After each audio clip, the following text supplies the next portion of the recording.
오늘은 부활의 능력을 붙들라, 부활의 능력을 붙들라라는 제목으로 함께 은혜를 나누려고 합니다. 부활의 능력에 어떻게 참여할 수 있는가? 어떻게 하면 부활의 능력을 붙들 수 있는가? 세 가지 동사로 말씀드리겠습니다. 첫째, 멈추라. 두 번째, 사랑하라. 세 번째, 기억하라. 결론부터 먼저 배우고 시작합시다. 멈추라, 사랑하라, 기억하라입니다. 첫 번째, 부활의 능력을 붙드는 방법은 멈추는 것입니다.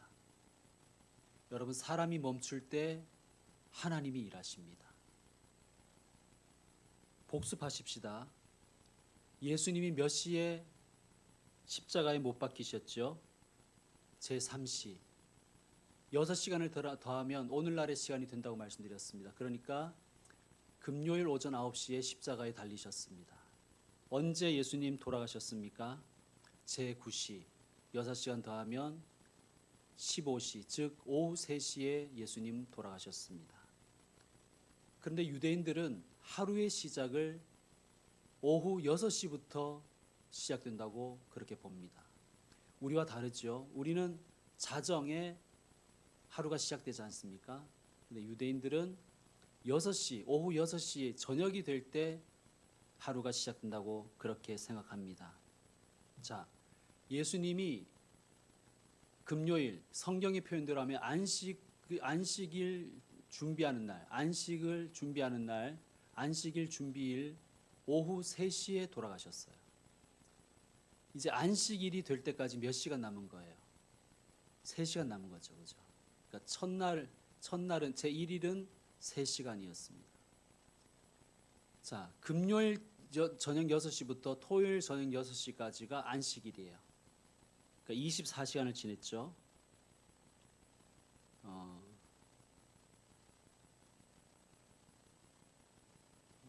자, 안식일이 되기 전에 우리가 지난 주일에 생각했던, 함께 살펴봤던 아리마대 요셉이 했던 일들을 한번 생각해 보십시다. 지난 주일 본문인 23장 50절 이하를 한번 보시겠습니다. 50절, 공회의원으로 선하고 의로운 요셉이라 하는 사람이 있으니, 의롭다는 것은 율법을 잘 지킨다는 뜻이기도 합니다. 그러나 이 아리마대 요셉은 다른 바리새인들과 달리 선했다고 합니다. 그래서 어떻게 했는가? 51절 끝에 말씀하신 대로 하나님의 나라를 기다리는 자라라고 표현되어 있습니다. 의로운데 선하고, 그러니 하나님의 나라를 기다렸다는 거예요. 여러분, 예수님께서 이 땅에 오셔서 선포하신 것이 하나님의 나라죠. 그러니까 이게 어떤 뜻이냐면 그는 예수님의 제자였다는 뜻입니다. 다만 자신이 예수님의 제자인 것을 숨긴 제자라는 것이죠. 익명의 제자였습니다.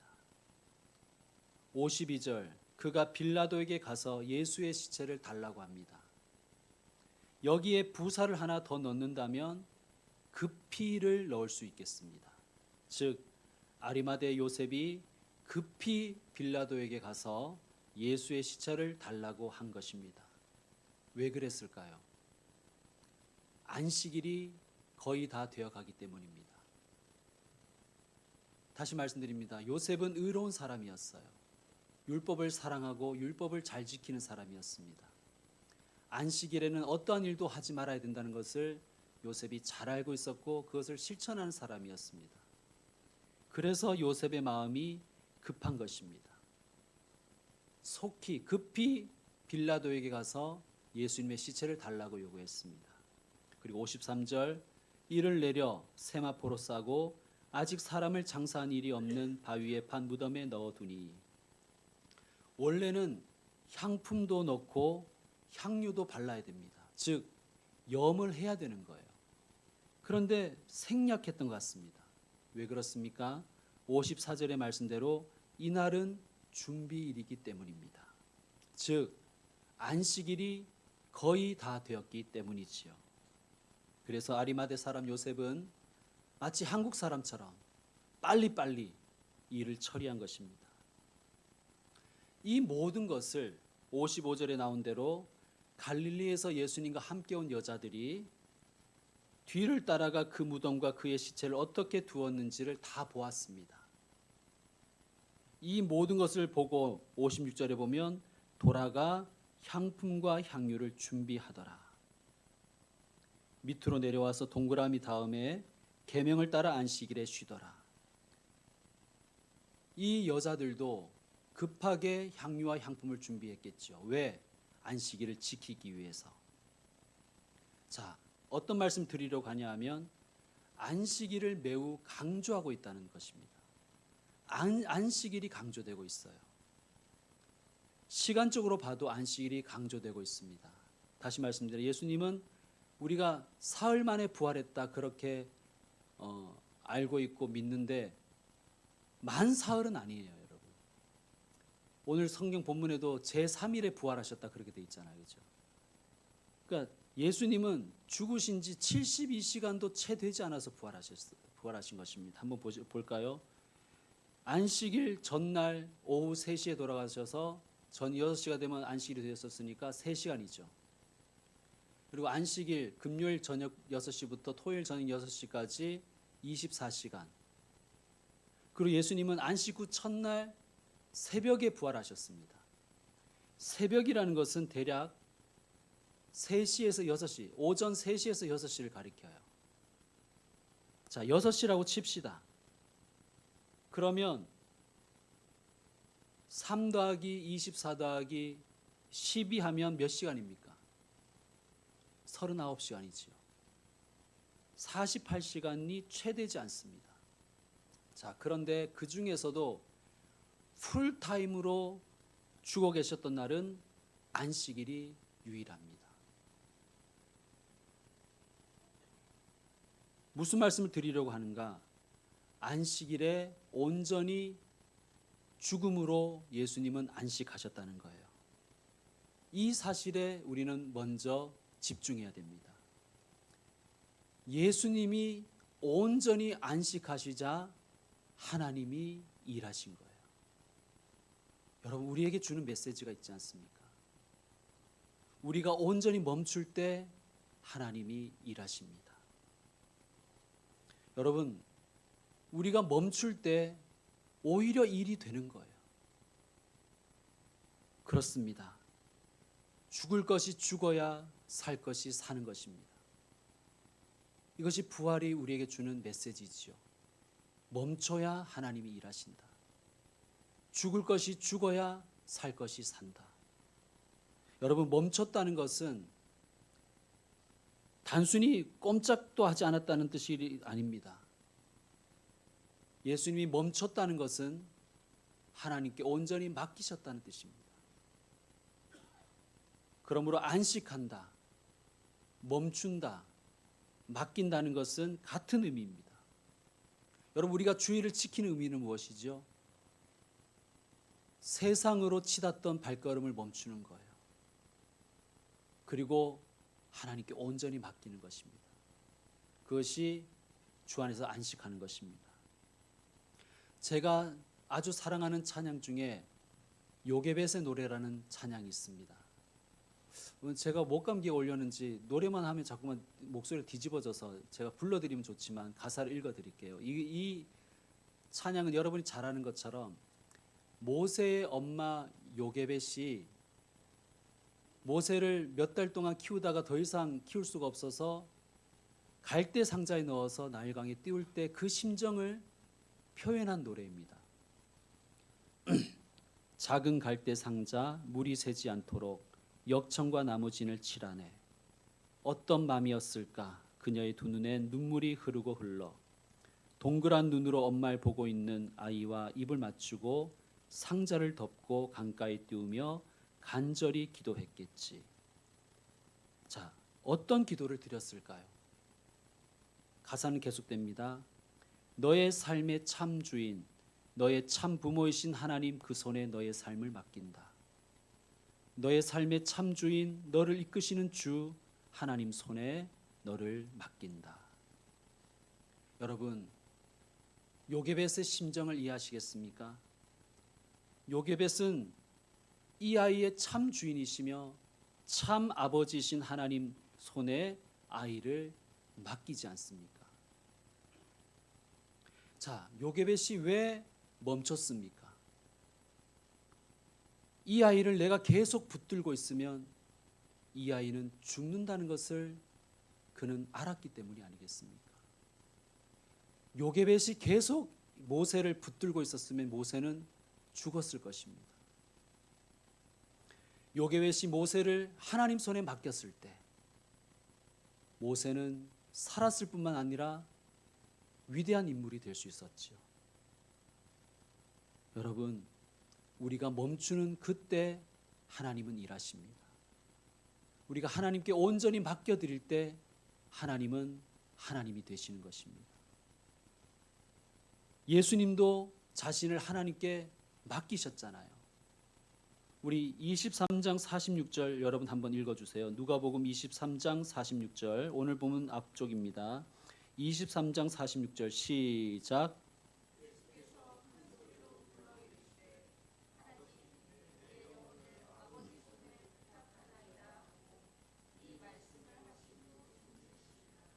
예수님이 숨쉬기 직전에 어떤 기도를 드렸다는 거예요. 아버지, 내 영혼을 아버지의 손에 부탁하나이다. 여러분, 예수님도 하나님께 자신을 맡기시잖아요.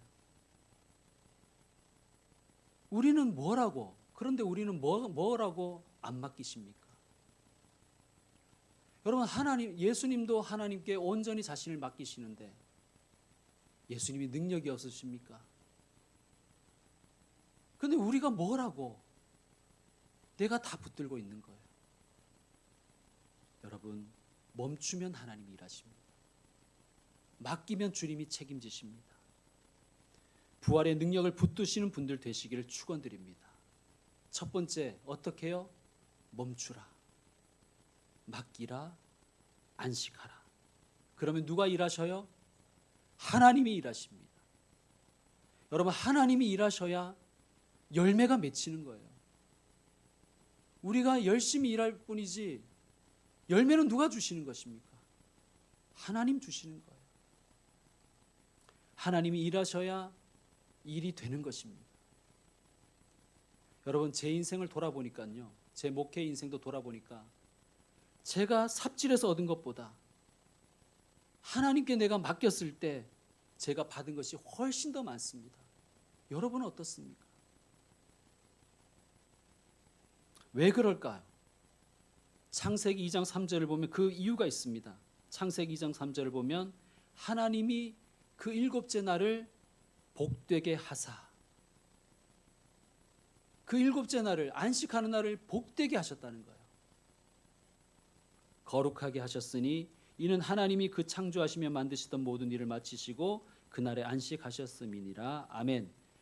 안식하는 자가, 멈추는 자가, 하나님께 모두 맡기는 자가 복을 받을 수 있도록 하나님이 설계하셨다는 거예요. 여러분, 멈추는 사람이 복됩니다. 맡기는 사람이 복을 받습니다. 믿으시길 바랍니다. 그래서 오늘 여기 여러분이 이 자리에 와 계신 것 아닙니까? 그래서 예배 드리고, 그래서 새벽마다 나와서 기도하시는 것 아닙니까? 제일 멍청한 사람, 제일 바보가 누구냐?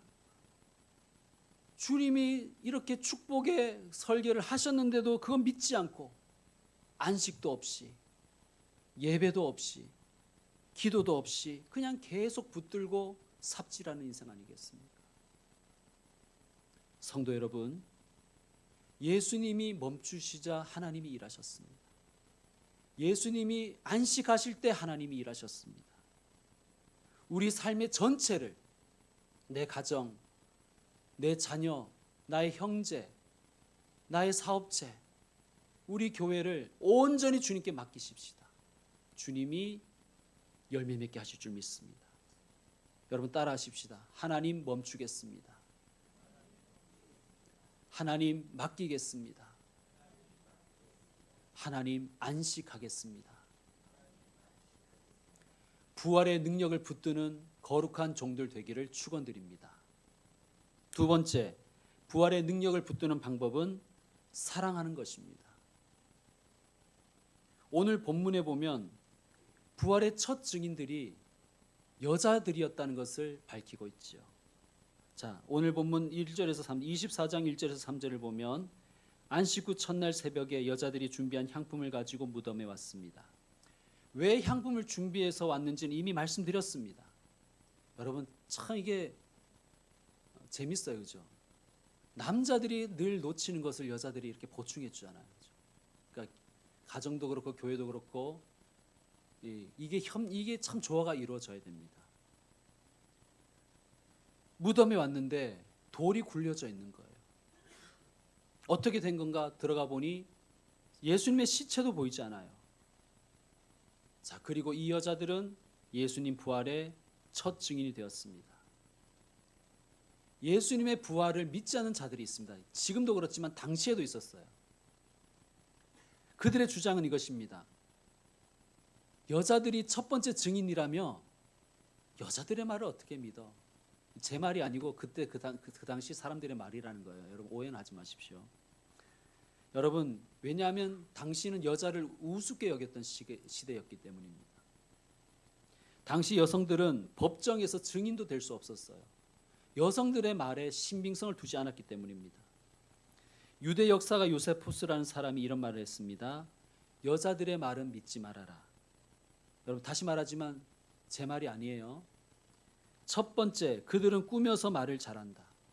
두 번째, 여자들은 자기에게 불리한 것은 빼고 말한다. 세 번째, 여자들은 눈물을 흘리면서 거짓말을 할 수 있다. 여러분 남자들은요, 눈물을 흘리면서는 거짓말을 못해요. 눈물을 흘리면서 거짓말할 수 있는 남자분들 한번 손 들어보세요. 그만큼 남자들은 여성만큼 고등하지가 못합니다. 남자들은 죽었다 깨도 못해요. 그런데 어쨌든 당시 유대인들은 여성의 증언을 신뢰하지 않았습니다. 그런데 역설적이게도 예수님 부활의 첫 번째 증인이 여자라는 사실이 부활의 강력한 증거가 되는 것입니다. 여러분, 어떤 사람은 왜 하나님께서 여성들을 부활의 첫 번째 증인으로 세우셨는가? 거기를 농담처럼 이렇게 말합니다. 빨리빨리 소문내라고. 여자들은 수다를 좋아하잖아요, 그죠? 빨리빨리 소문내라는 뜻이다 라고 했습니다. 제 말이 아니라 어떤 사람이 그랬다는 거예요, 농담처럼. 저는 그렇게 생각하지 않습니다. 자, 왜 복음서는 여자들을 첫 번째 증인으로 밝히는가? 간단합니다. 그것이 팩트이기 때문입니다. 부활이 거짓이고 정말 사기를 치려고 했다면 그럴싸한 사람을 회유해서 부활의 증인으로 내세웠겠죠. 아리마대 요셉 같은 사람, 공회의원. 요셉이 향품 빼먹은 것을 그만 알아버렸다는 거죠. 그래서 안식일이 지나자마자 무덤에 갔는데 예수님의 무덤이 비어 있었더라. 누가 얘기하냐? 아리마대 사람 요셉, 공회의원인 요셉이 말하더라. 이러면 신빙성이 더 높아지지 않습니까? 사기를 치려면 그렇게 쳐야 되죠. 예수님의 부활이 역사적인 사실임을 여성들이 첫 번째 증인이었다는 것을 통해서 증명되는 것입니다. 오히려 신비롭지요.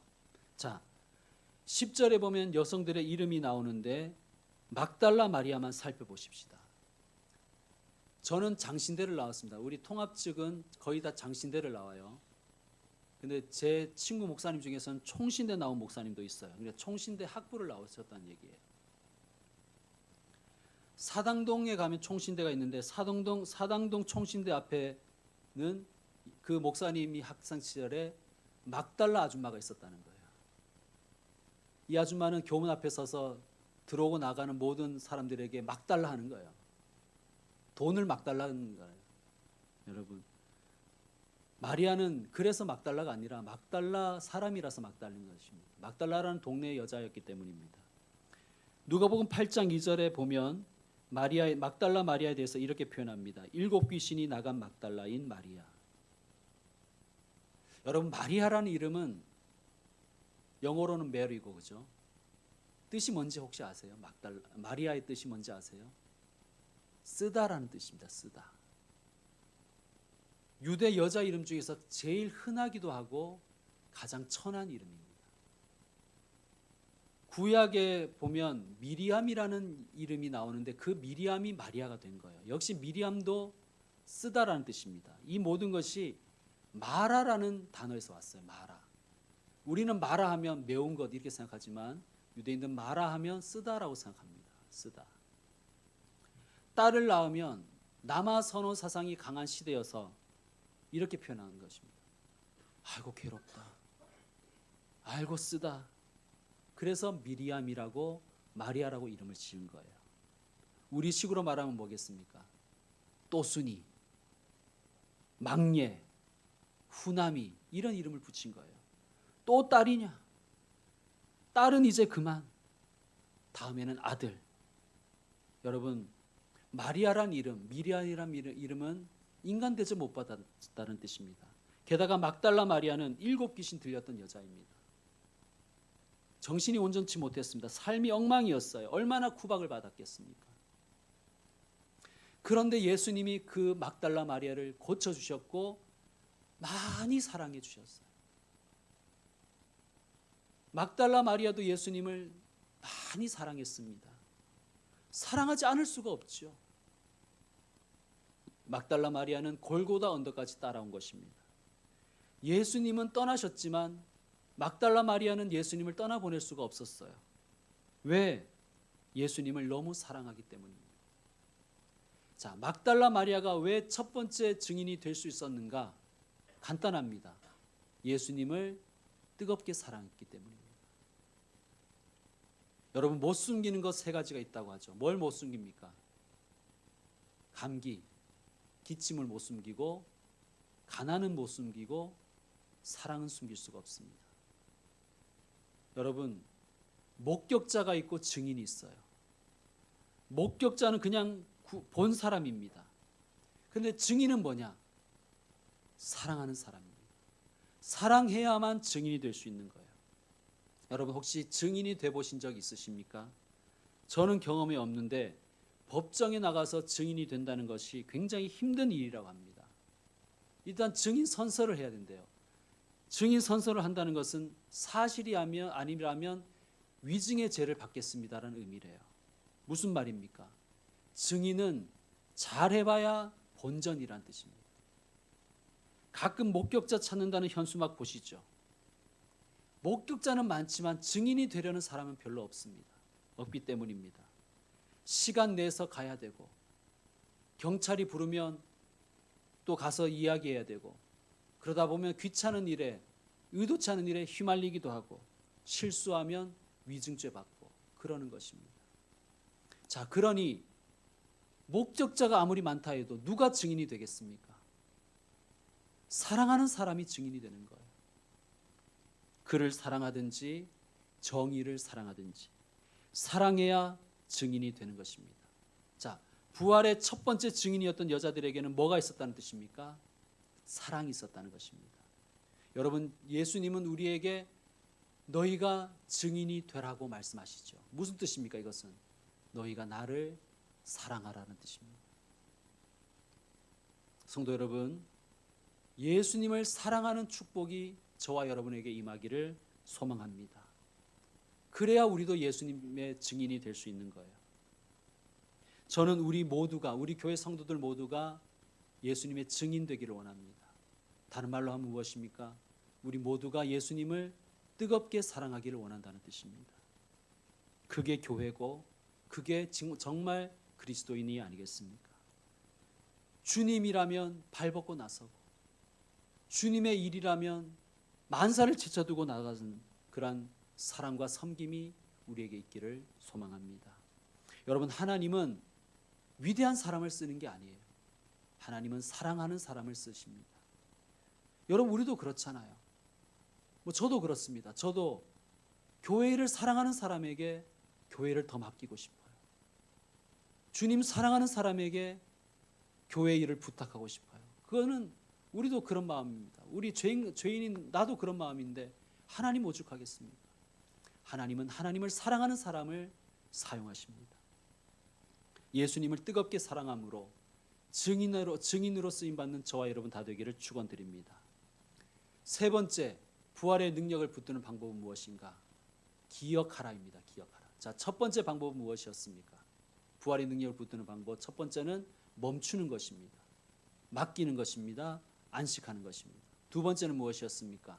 사랑하는 것입니다. 세 번째는 기억하는 것입니다. 자, 오늘 본문 3절 이하를 보십시오. 들어가니 주 예수의 시체가 보이지 아니하더라. 4절 그래서 그녀들이 근심했습니다. 근심했어요. 왜 근심했는지 그 다음에 나옵니다. 문득 찬란한 옷을 입은 두 사람이 곁에 섰는지라. 천사들이죠. 여자들이 두려워 얼굴을 땅에 대니 두 사람이 이르되 어찌하여 살아있는 자를 죽은 자 가운데서 찾느냐. 여기 계시지 않고 살아나셨느니라. 갈릴리에 계실 때에 너희에게 어떻게 말씀하셨는지를 기억하라. 기억하라. 자, 이 여인들이 왜 근심했습니까? 예수님의 말씀을 기억하지 못했기 때문이에요. 7절 이르시기를 인자가 죄인의 손에 넘겨져 십자가에 못 박히고 제3일에 다시 살아나야라 하리라 하셨느니라 라고 한 그 말씀을 기억하지 못한 거예요. 그러나 이제 8절 그들이 예수의 말씀을 기억하고. 여러분, 믿음 생활에 있어서는 열심보다 기억하는 것이 더 중요합니다. 예수님에 대해서 열심을 가지고 있는 분들이 있죠. 열심은 있는데 말씀에 대한 기억이 없다. 이거 굉장히 위험합니다. 이단에 빠지는 사람들의 특징이 있어요. 열심은 있는데 말씀을 기억하지 못하는 사람들입니다. 여러분, 이단에 빠진 사람들 보십시오. 열심이 특심한 사람들입니다. 열심이 없는 사람들은 잘 빠지지도 않아요. 이단에서 나온 책 중에 이런 제목의 책이 있어요. 지옥에 가는 크리스천들. 지옥에 가는 크리스천들. 진짜 구원받은 사람도 진짜 버림받을 수 있다. 자, 이 제목만 보면 벌써 여러분 마음이 이상해지잖아요. 그죠? 솔깃해지지 않습니까? 왜? 혹시 내가 아닐까 하는 그러한 죄책감이 들기 때문입니다. 자, 왜 그런 말을 들었을 때 죄책감이 생기느냐? 말씀에 대한 기억이 없기 때문입니다. 여러분이 그동안 배운 말씀들, 복음들을 기억해 보시기 바랍니다.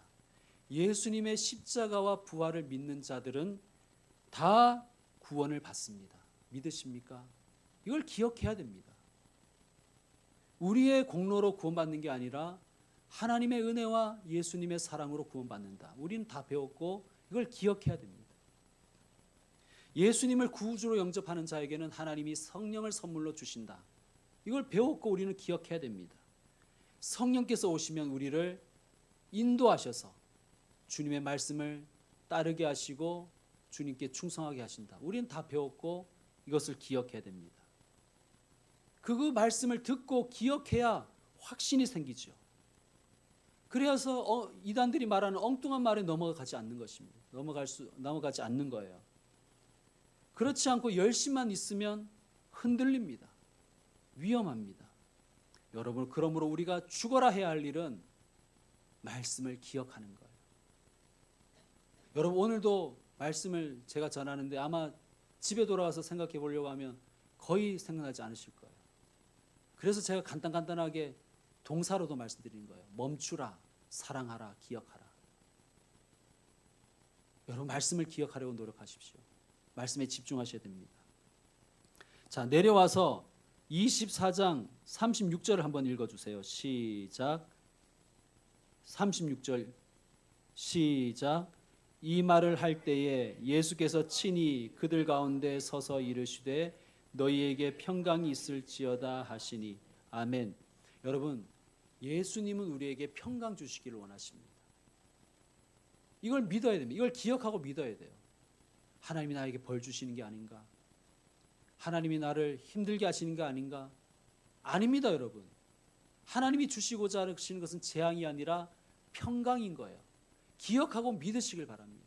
하나님은 평강 주시길 원하십니다. 이 말씀을 기억하면 두려움이 사라지는 것입니다. 나는 죄인이지만 예수님께서 십자가로 나를 구원하셨다. 나는 죄 씻음 받았다 믿으면 너희에게 평강이 있을지어다라는 이 말씀이 기억이 되고 실제로 평강이 임합니다. 믿고 기억하는 자에게 평강을 주십니다. 자, 여러분께 묻습니다. 예수님의 십자가를 믿으십니까? 예수님의 부활을 믿으십니까? 평강이 있으십니까? 마지막 이 질문, 평강이 있냐는 질문에 아멘하지 못하는 것은 사실 여러분이 십자가와 부활을 믿지 않는다는 뜻이에요. 정말 십자가 부활을 믿는다면, 그리고 예수님의 십자가의 사건과 부활의 사건, 그 말씀을 기억한다면 평강이 있는 거예요. 아무리 삶이 힘들고 어렵고 상황이 좋지 않아도 평강, 말로 설명할 수 없는 평강이 우리에게 있는 것입니다. 여러분, 말씀을 믿고 기억하십시오. 그리고 평강으로 충만한 분들 되시기를 축원드립니다. 정리합시다. 부활의 능력을 붙드는 세 가지 방법, 제가 동사로 말씀드렸어요. 기억하실 수 있도록. 첫째 뭐라고요? 멈추라. 다른 말로 맡기라. 다른 말로 안식하라. 멈추라. 멈추라. 두 번째 무엇이었습니까? 사랑하라. 사랑해야 증인이 되는 거예요. 예수님이 우리에게 원하시는 것은 예수 증인 되라는 것 아닙니까? 사랑하라. 사랑해야 증인 될 수 있습니다. 세 번째는 무엇이었습니까? 기억하라. 기억하라. 여러분, 멈추고 맡기고 안식하십시오. 예수님도 멈추셨잖아요. 예수님도 하나님께 맡기셨잖아요. 해결되지 않는 것, 여러분 계속 죽어라 매달린다고 해결되지 않습니다. 기도로 맡기시고, 맡기고 예배하시고, 안식을 충만하게 누리십시오. 그러면 하나님이 되게 하십니다. 믿는 자들은 실천할 줄로 믿습니다. 삽질을 멈추고 주님께 맡기십시다. 주님 안에서 온전히 안식하십시다. 그것이 주일 성수의 방법입니다. 두 번째, 사랑하라는 것입니다. 여러분, 목격자와 증인은 다르다고 했죠. 목격자는 많았을 것입니다. 그러나 증인은 아무나 될 수 없는 거예요. 사랑하는 사람만이 증인이 됩니다. 여러분, 우리 70이 되든 80이 되든 90이 되든 나이를 아무리 먹어도 예수님 뜨겁게 사랑하십시다. 예수님 사랑하자, 이 말만 들으면 그냥 눈물이 핑 돌아야 되지 않겠습니까? 나이에 상관없이 예수님만 생각하면 눈물이 핑 도는 거예요. 그런 인생 사시는 모든 분들 되시기를 축원드립니다. 여러분, 사랑보다 더 큰 은사는 없어요. 하나님 주시는 사랑이 가장 큰 축복입니다. 사랑의 사람 되시기를 다시 한번 축원드립니다. 세 번째, 기억하십시오. 믿음에서 제일 중요한 것은 열심이 아니라 기억하는 것입니다. 말씀을 기억하고, 하나님 은혜 기억하고, 하나님의 사랑 기억하고, 하나님 나에게 평강 주시길 원하신다는 걸 기억하는 거예요. 그래야 유혹에 흔들리지 않습니다. 그래야 위험에 빠지지 않습니다. 아니, 위험에 빠졌을지라도 다시 넉넉히 이길 수가 있는 거예요. 여러분, 말씀 기억하고 말씀으로 새롭게 거듭나서 주님의 주시는 놀라운 평강을 다 누리시기를 축원드립니다. 기도하겠습니다.